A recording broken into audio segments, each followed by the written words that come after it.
the Soul's Conquest. Amazing. Hello, everyone, and welcome back to the Soul's Conquest. This is the final episode of this season, season 4. And Daisy, we're gonna end it with Wow. you with a bang. Yeah, woohoo! So we are in conversation with Daisy Lopez, and to be honest, we connected a couple of times, and I loved her energy, especially because we kind of have similar things that we talk about. So I was like, I need to have her on the podcast. So here she is. Thank you so much for showing up here. How are you doing today?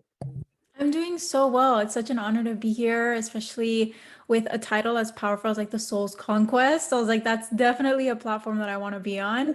So, and I didn't know that I was wrapping up the season. So I feel very honored. It just happened, and I was like, oh, Daisy is going to wrap this up. So this is amazing. So for those in the audience who have no idea who you are, who are seeing you or hearing from you for the very first time, go ahead and introduce yourself. Who are you and what do you do?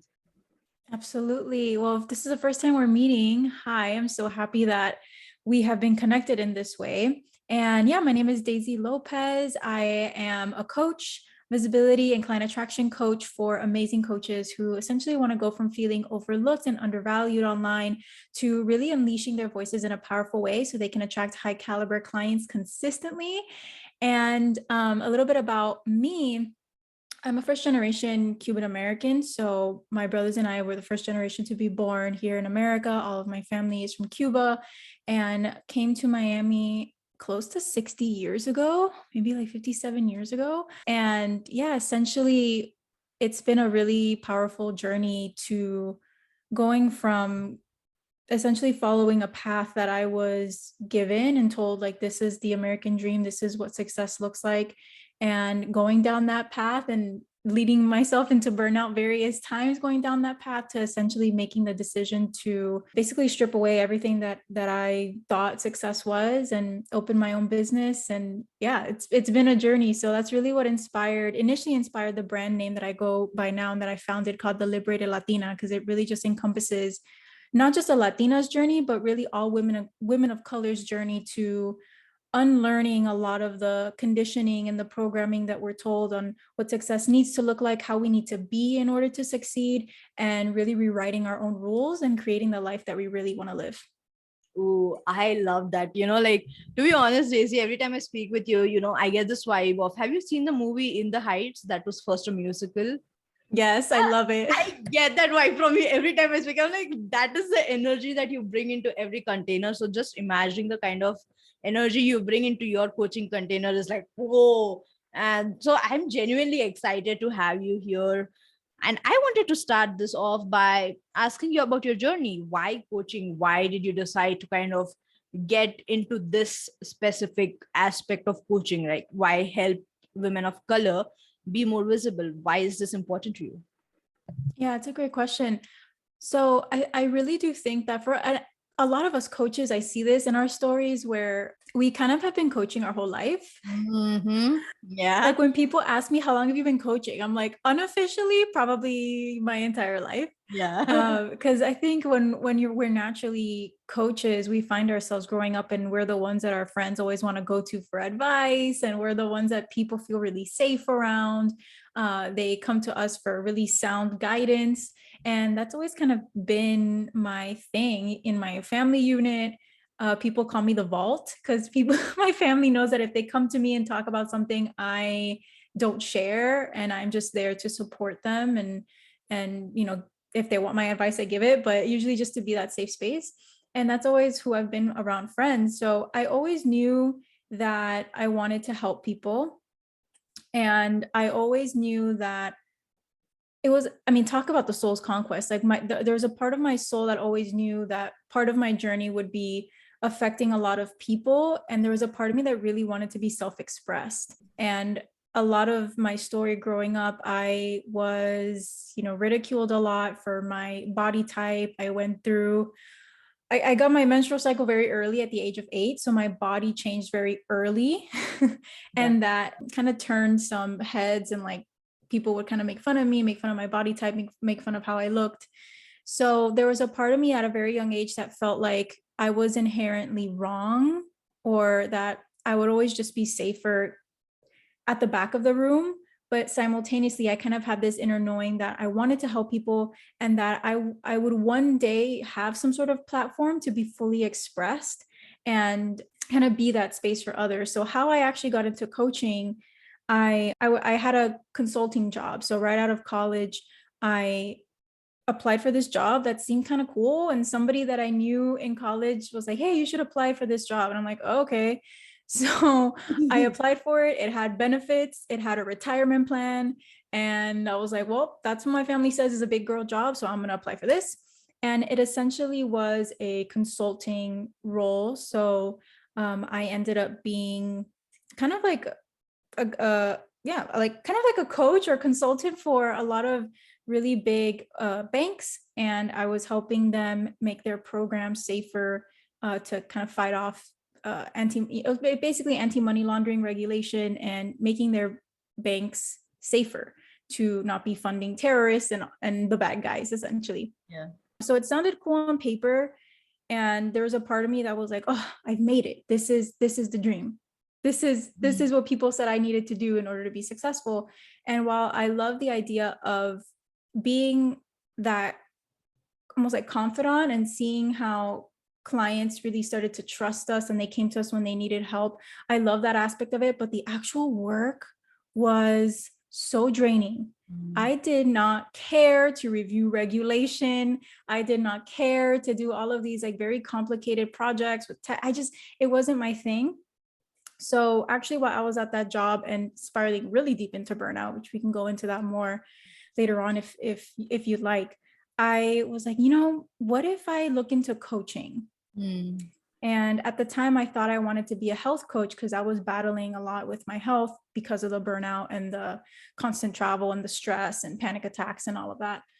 So I did a health coaching certification in the off time that I had. In the off spare time that I had, and I just felt so much like myself, just learning about coaching, and it just made sense. Yeah. It's like, yeah, I could definitely see myself doing this.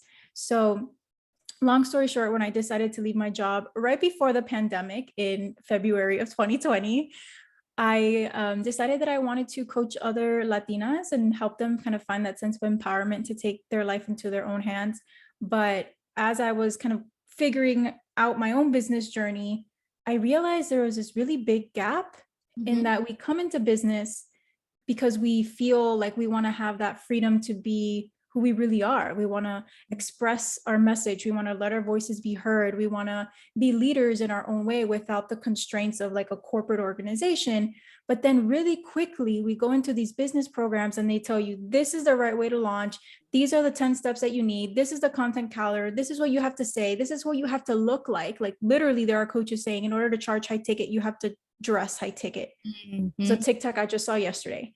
And I was like, I've never felt less like myself. Like I did this to feel like myself and I don't feel like myself. So yeah, I looked around and I saw a lot of my other fellow coaches and sisters feeling the exact same way. And I was like, no, there has to be a way that we can be in business and have marketing be an actual reflection of us and not have marketing be something we have to fit ourselves into in order to make money. Yeah. Oh.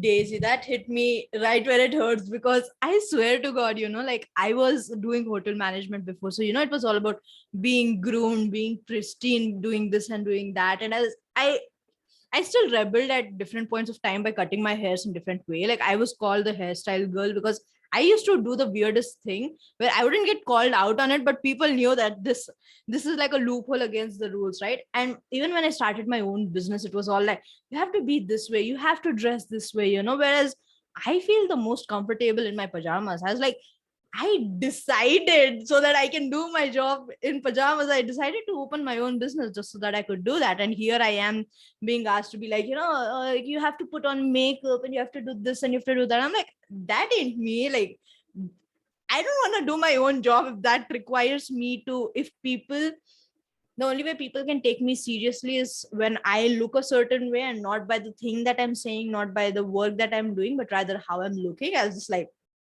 seriously, how I look is not going to help you overcome burnout, but seriously, is that all that you can kind of come down to? Is that all that matters? So I love that you're doing this.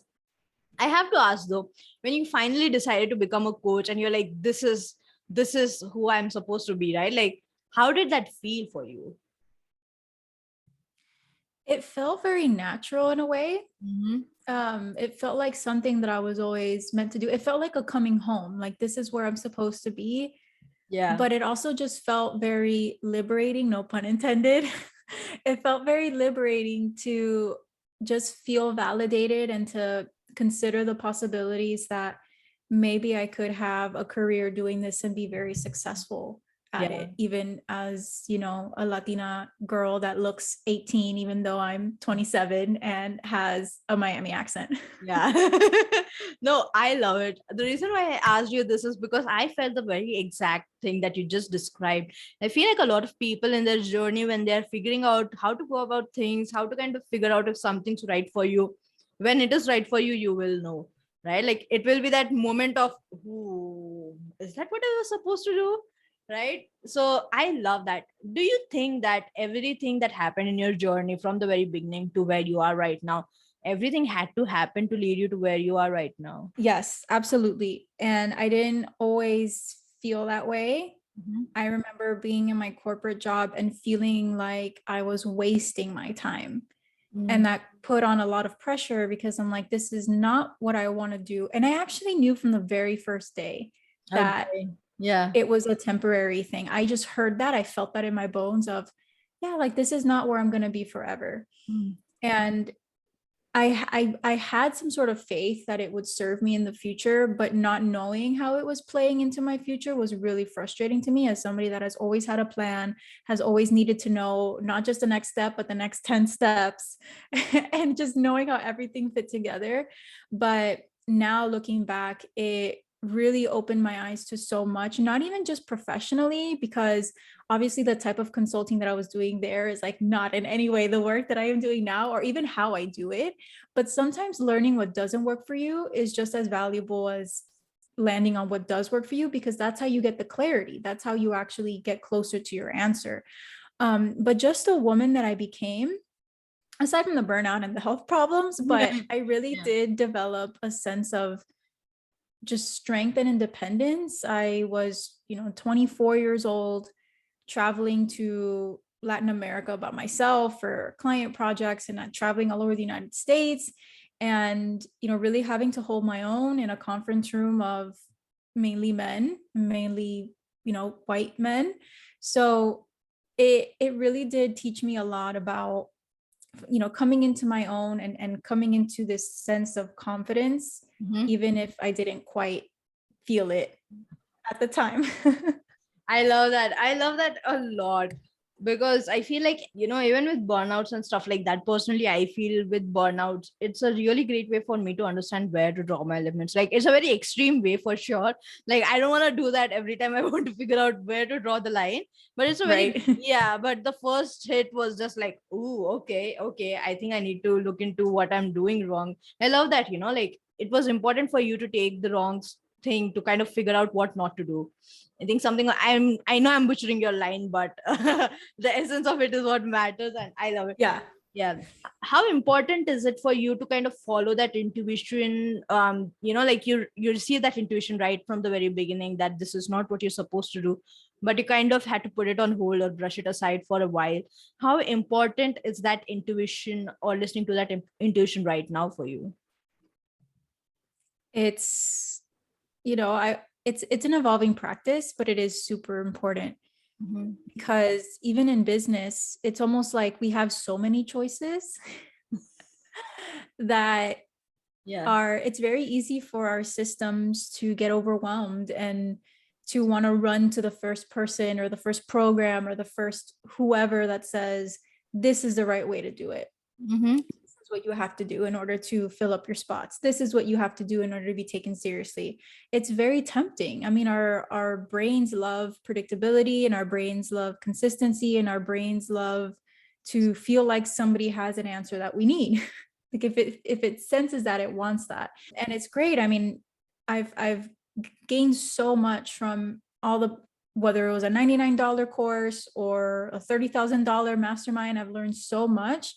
And I've also come to really feel, actually just this week, that the most valuable thing that you can have as a CEO is unwavering trust and belief in your own gifts and in your own voice.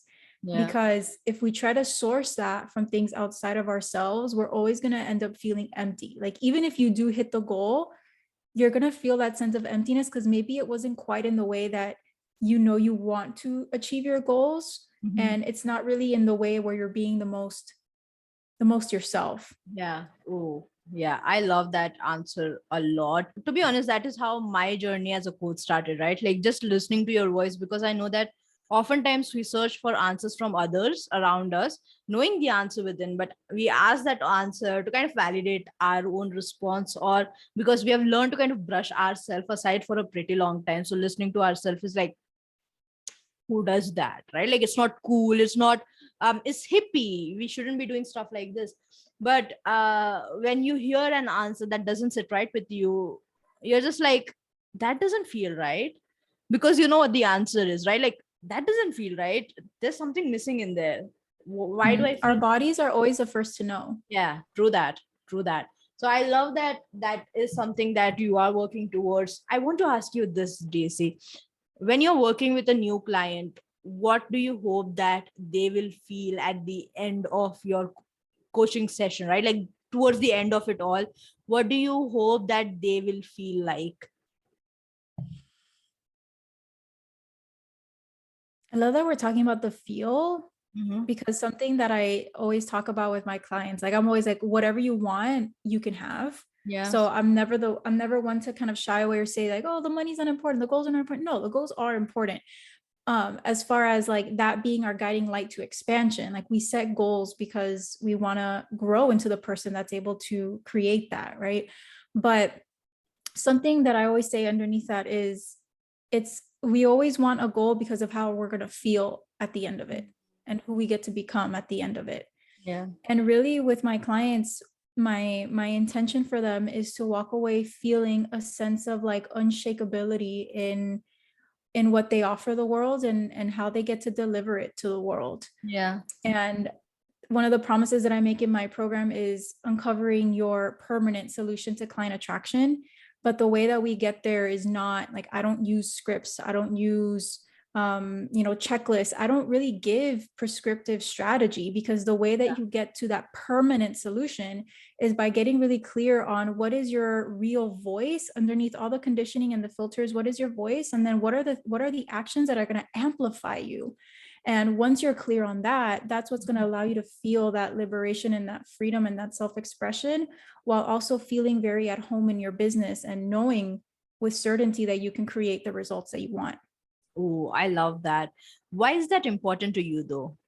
Why is your client feeling this way important to you? Because I really believe that what this world needs is not just more women with wealth, but more women with wealth and platforms that they're leading, and more women with freedom and abundance of time. Mm-hmm. Because it's one thing to create listen, anybody can hustle their way to a 7-8 figure business. We've seen it all the time. We see people getting to the highest of the highs, and they then sell their business because they're so burnt out and they're so tired and they're just done with it. But Yeah. what good is that then? Yeah. Like I really do believe that the biggest gift that this world can have is more women of color, especially leading these really powerful movements and being able to have, yes, abundance in resources, financial resources, but also being able to do it without diminishing themselves, without losing who they are. Because the more access to us that we have, the more impact we're actually able to make. We can't really make an impact if we have a lot of money in the bank, but we're tired and struggling and just trying to make it through the day. Yeah. Oof. That hit me hard. So before we jump into what obstacles you faced, I want to speak about burnout. So you mentioned earlier on in the conversation, and you've been mentioning so far, that burnout has been something that you went through. Would you like to talk a bit more about your experience with burnout and what really happened in there? How did you feel during that point of time? Just share your experience so that I feel like the more we share our experience, the more we share our story, the more awareness we create around it. Because when I was going through burnout, and I was genuinely making a post right before our podcast interview started, is that when I was going through it, I had no idea what I was going through. Like, I was searching on Google how to overcome feeling anxious. And that doesn't really help a lot when burnout is a much more collective but much more deeper thing that creates that burnout for you. So I want you to share your story around it if you're comfortable with it. Yeah. So I've actually burnt out in several seasons of my life. And the first time that I remember really deep burnout was actually beginning of high school for me. So I was around 15 years old. And that was really my first run in with heightened anxiety, right? To your point, I had just crippling anxiety that I could not think, I could not move. It was just so crippling. And usually that would come through when I was feeling like I had no control over my future and feeling like I was doing life wrong. I was doing things wrong. And then I did burn out very briefly in college. And again, it was a lot of future tripping and a lot of anxiety and fearing, not being able to handle certain things or letting people down. Mm-hmm. And then really the depth of burnout that really, I mean, it was excruciating, but it also created the biggest transformation was the burnout that I experienced in my corporate consulting career. That was really scary because that was the first time that I was having what I didn't know then, but now I know is a full-fledged panic attack, but I was alone in hotel rooms. And that was really eye-opening, and just feeling, I mean, even on the weekends or even on days off from my job, I was just so lifeless. I did not want to leave my bed. I just felt like I couldn't do life. Like the slightest inconvenience, I was like, I cannot handle this. I'm at capacity. I didn't even want to talk to friends. I just feel like I didn't have the energy for anything. And my family actually tells me all the time, like, you lost your smile. We rarely saw you smile. Yeah, and that experience was really intense, and I feel like it was perpetuated because on top of the burnout there was shame for me being burnt out and shame for not knowing how to get myself out of it, and shame for not being in a different life situation, and shame for, it was just like so much emotional stacking. So I found myself, thankfully, finding an amazing therapist who helped me work through it. But essentially what I find, especially with burnout, is that we might be carrying things and harboring things that were not created to harbor and to carry. Yeah. So a lot of future tripping, right? We're not created, we're not God, we're not created to know True that. everything that's going to happen in the future, right? Worrying about people's reactions or people being disappointed, we have no control over that. So I find that when I was deep in burnout, it was because, well, one, I was overextending myself, but also because I was just carrying so much that wasn't really mine to carry. Yeah. So I want to ask you, you mentioned shame that was stacking up on top of your burnout. Who was putting that shame on you? Was it yourself? Was it your family? Was it society? Was it just your, future in general? What was that? Where was that shame coming from?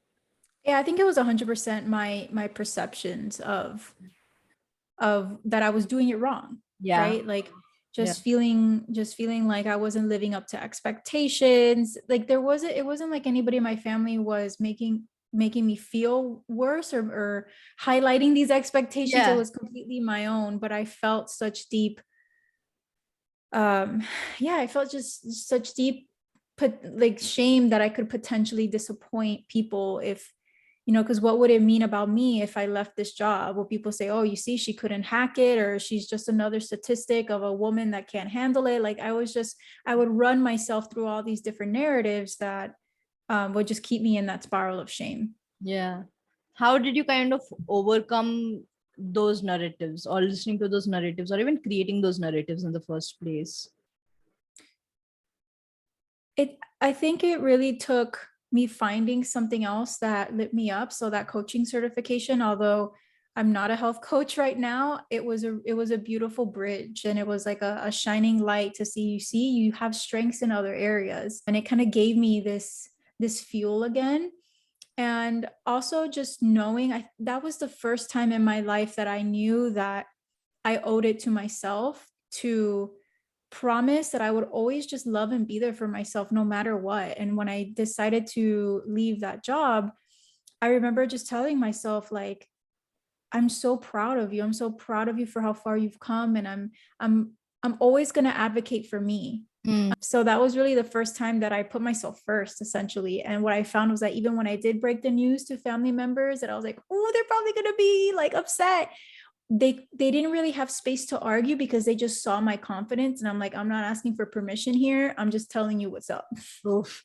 Oof. Yeah. Oh, I love that a lot. I love that it brought that transition for you and brought that confidence for you. Heading into the obstacles that you faced in your journey as a coach, what were the obstacles that you faced and what solutions did you come up with to overcome these obstacles? I think a lot of it at first was just being confident and being seen Mhm.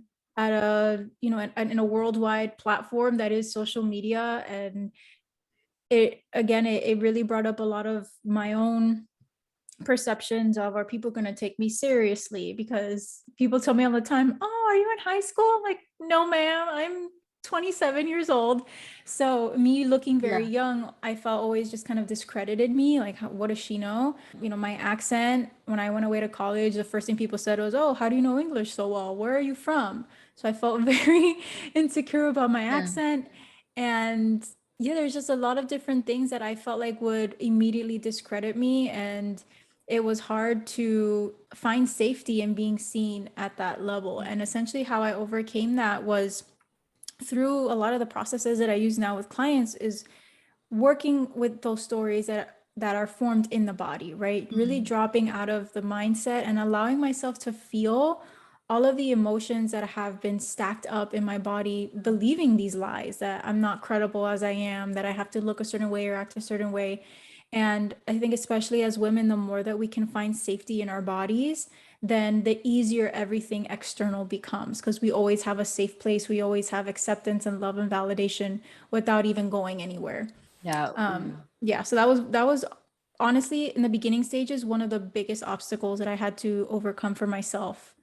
Yeah, I love that a lot. And I feel like as coaches, oftentimes the kind of coaches we evolve to become, we coach other people through the stuff that we went through, right? 100%.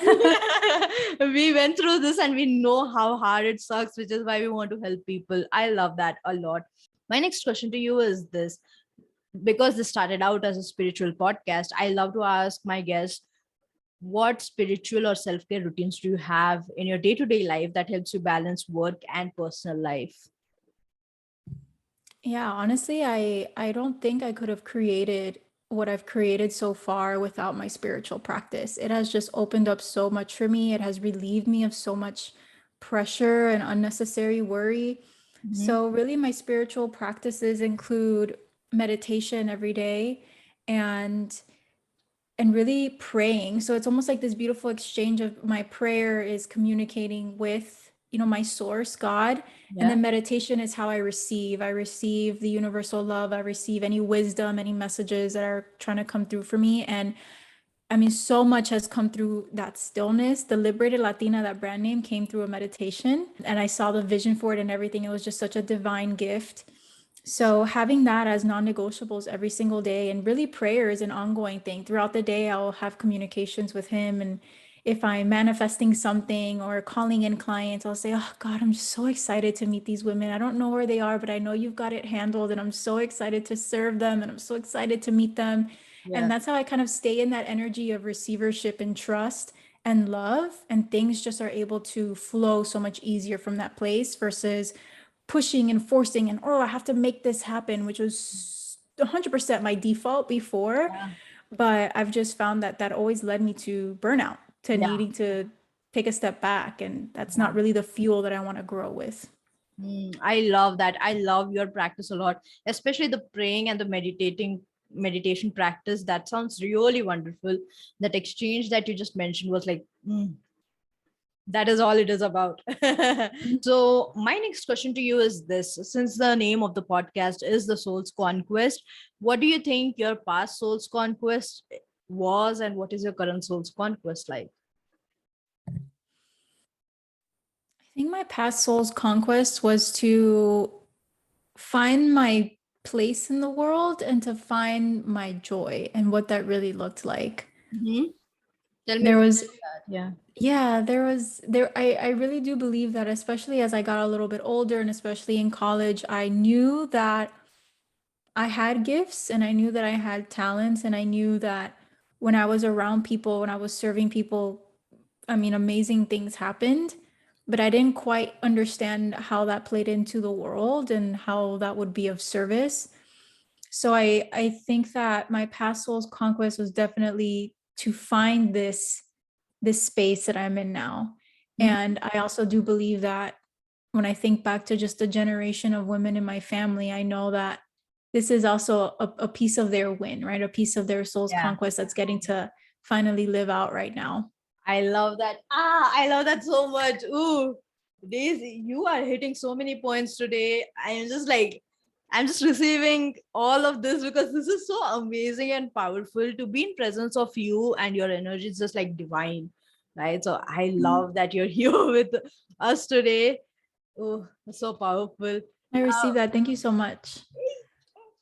Awesome. So the next question I have for you is, what is something that recently happened in your life that created a lot of impact for you? Mm. Yeah, like I mentioned earlier this week is I'm in a big transformational period. I'll leave it at that. I don't know that I'm ready Okay. to give all the details. Maybe in the future I can like send a little blip to Yeah. everybody and let them catch them up. But Yeah. yeah, today you're catching me in a really pivotal moment in my own, really in my business and the direction that I'm going to be taking in my platform and in my marketing and all that. Mm. So by far, what I will say is that the the biggest kind of lesson of impact is that we really truly can't be of service if we're not first in full service of ourselves. Ooh. And especially as coaches, it's so important that we deeply value our own gifts and our own talents first. And the deeper that we can go into belief of that, the easier everything else becomes. Yeah. I noticed that I was giving my power away to certain external things, thinking that this is what creates my success, or this is what creates my results, or this is what creates my, my expansion. And luckily, God really spoke to me and was like, you're missing the point. And I want to do great things with you, but I need you to kind of realize what I've put in you. And so I think it's been a really pivotal week for me. Yeah. And I can just feel, I don't have all the answers right now because it's still percolating, but I know that this shift of coming back inward and taking out some of the noise and the external pressures and the external influences of what I'm supposed to be doing and how I'm supposed to be doing it, and really giving myself space to come back to my own truth. It's kind of funny because it's me coming deeper into integrity with what I help clients with, Yeah. which I'm always available for. Yeah. Yeah. So yeah, it's I'm lucky to have a really, really powerful life coach and somatic mentor that is helping me process some of the big feelings coming with it. Yeah. But yeah, we'll see. I love More to be continued. to be continued. I love that a lot. You do one thing, once you have it all figured out and you're ready to share, hit me up, and you could post like a tiny video and tag me in it and be like, this is what Daisy was speaking about. Yes, I will tag you in it for sure once I have a little bit more of cohesive answers. But For I sure. think just that lesson of, great with what creates great success is having great deep belief in yourself and deep value in what you offer, and Yeah. and always coming back home to that. Yeah, for sure. The reason I feel like it just hit me, right? The reason why I'm connecting so much with our podcast conversation today is because this is the work that I do, right? Like this Yep. kind of aligns into every single thing that I do. And I'm just like, this is why I'm doing this, right? Like sometimes you kind of get lost in the sauce. You're like, why am I doing this? What's the point of it all? Like, no matter how much we love it, we kind of get into that zone of, ooh, ah. And when you hear people share their stories about the kind of transformations they're going through, you're like, ooh, this is why I'm doing it. This is Mm-hmm. it. This is why I'm doing it. So I love it a lot, Daisy. Thank you so much for sharing that. My one last final question to you is, even though this is going to be a difficult question because you have made such great points today, my question to you is, what is the one last thing that you would like to leave my listeners with? I know that is a hard question. I mean, honestly, the one thing that I can share with everybody, especially coaches, if you're just getting started or if you're looking for growth, is to, everything becomes so much easier when we stop making ourselves wrong and stop running from ourselves. That is like added resistance on top of all of the hard things that comes up with running our own businesses. And again, like for me, I've really shifted from how I used to be very overachiever and really clinging on to goals and achievements as like, this is what makes me valuable. This is what makes me powerful. And instead seeing my goals as almost like invitations to grow and to see what gets to shift in order to be the woman that creates that. So seeing my goals through that lens of, yeah, this is just a vehicle for my transformation. This is just a vehicle for my growth. And instead of thinking that I need this in order to feel a certain way about myself or to be seen as a certain way, then I've been able to just give myself so much more grace and never make myself wrong, regardless of whether I'm hitting my goals, whether my business is growing, whether it's not. There's nothing more powerful than always knowing that you get to come back home to yourself and that you're always going to be in your own corner. And Yeah. when we want to talk about what creates, long standing businesses and what's going to allow you to stay in the game when everybody else falters, that's the missing key right there. Oh, love that. Thank you so much, Daisy. I knew it. This episode is going to be a banger of an episode, and I'm so glad that the season is ending with this because it is so powerful. The things that you have shared in this episode. Genuinely grateful for your presence, for showing up, and for sharing your story with us. Thank you so much. Love you. I'm just in such appreciation of you and like everyone that's listening. You have such a gift in having this platform and just having your wisdom, because burnout is something that is robbing a lot of power from very powerful women. And it's something that I'm just so glad that coaches like you exist to help them through that and to take away some of the shame around it, and really just seeing burnout as almost like a vehicle to come back to what are your boundaries, what's true for you, and not allowing yourself to overstep those boundaries. So honestly, the honor is all mine. And I'm so grateful that you had me come on here. And to everyone listening, you are in such amazing hands. Oh my gosh, thank you. Thank you so much.